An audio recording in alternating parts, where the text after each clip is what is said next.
Hello everybody and welcome.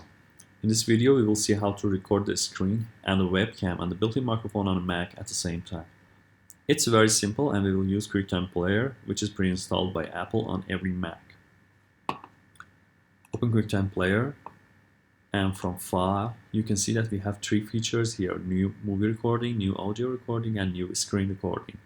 This one is already gray and you can see this little icon here which refers to new screen recording. I'm using new screen recording to make this video. What you have to do first to make your own video or your tutorial is to choose new movie recording so you can have your webcam on your screen. Hello, that's me. I would like to minimize it and put it on this corner. Double click so everything will be transparent on it. From view, click on float on top so the webcam window will be floating on top whatever folder you open or whatever folder you move on your screen. This webcam window will float on top. After that,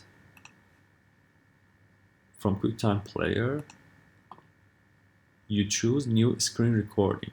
Please keep in mind that we are recording everything using this option, and as you have noticed earlier, I didn't press the recording icon on movie recording thing. And that's it. It's simple. Well, hope you have enjoyed it and bye.